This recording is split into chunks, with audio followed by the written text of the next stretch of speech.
Almost live. And we are live. Good morning, good afternoon, good evening, wherever you might be tuning in from, and welcome to another of Live with Johnny. Today I have a little treat for you. I think you're really going to enjoy.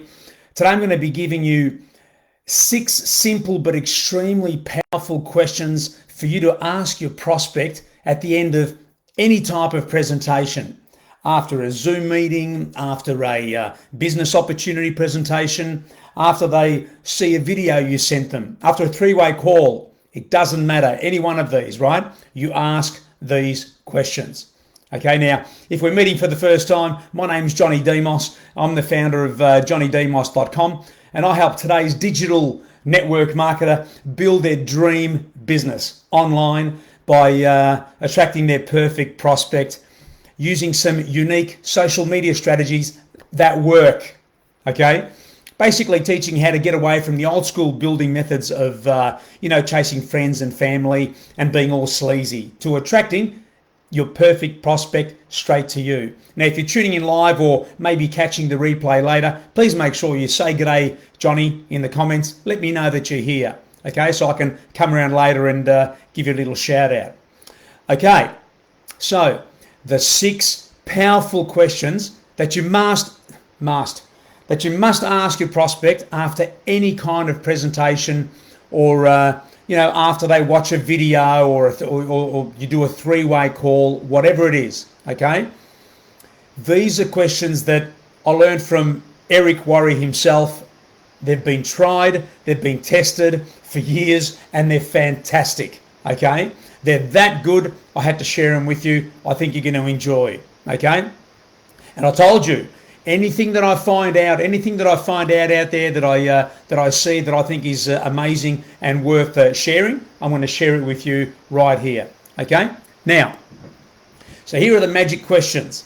Now, your prospect has just seen a presentation, right?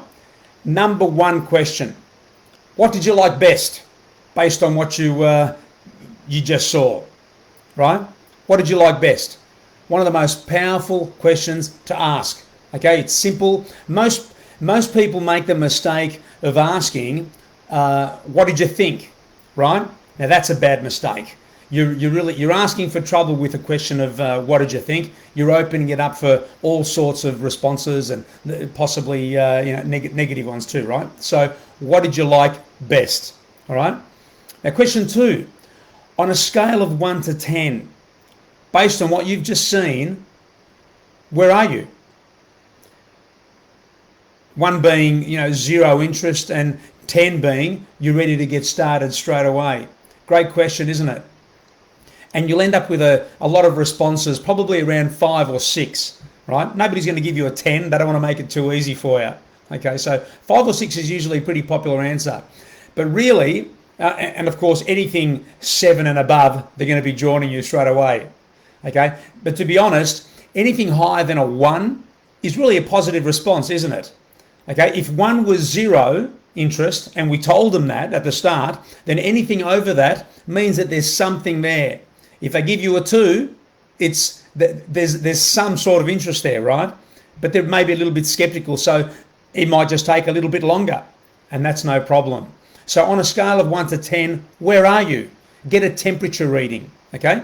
And number 3 is about asking how much money would be worth their time, okay? And I would ask the question something like this: hypothetically, Charlie, or whoever I'm talking to, right? Hypothetically, Charlie, just between you and me, let's say you got started in this business part-time, right?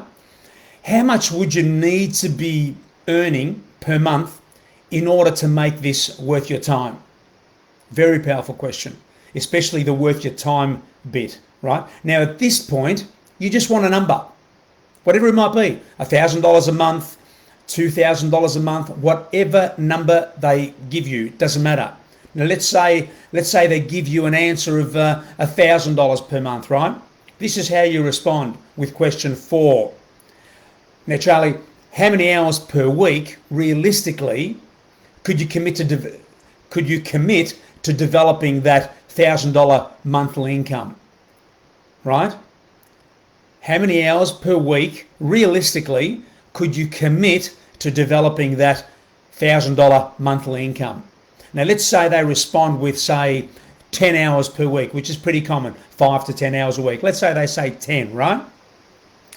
That'll probably be a popular number, by the way, right? That's the most common number. So then question 5 would be, well, Charlie, how many months would you be willing to work those 10 hours per week while you build that $1,000 monthly income? Okay, they respond with, say, something like 6 months. In that case, the final question would be, question number 6 would be simply like this. It'll just be the if I, would you question, right? So if I could show you, Charlie, how to develop a $1,000 monthly income working 10 hours a week over the next 6 months, would you be ready to get started? Now, that's a really powerful question, isn't it? And one that it's really difficult to say no to. Because remember, every answer that the prospect is given for those entire 6 questions were answers that they wanted, right? So it's very powerful. It's their idea, not yours. So get out there and try those questions. Go back, rewind the video and just jot them down, take some notes and try them. Practice them again and again and again until they flow naturally. You'll be amazed at what happens to your business. All right? And make sure you let me know how you go. I'd love to get your feedback as well. Okay? So they're the 6 powerful questions that I urge you to get out there and try. I can't wait to find out. That's all I've got for you today. I hope that was valuable. I'll see you right back here again tomorrow for another episode of Live with Johnny. So till then, be safe and be amazing. I'll see you later.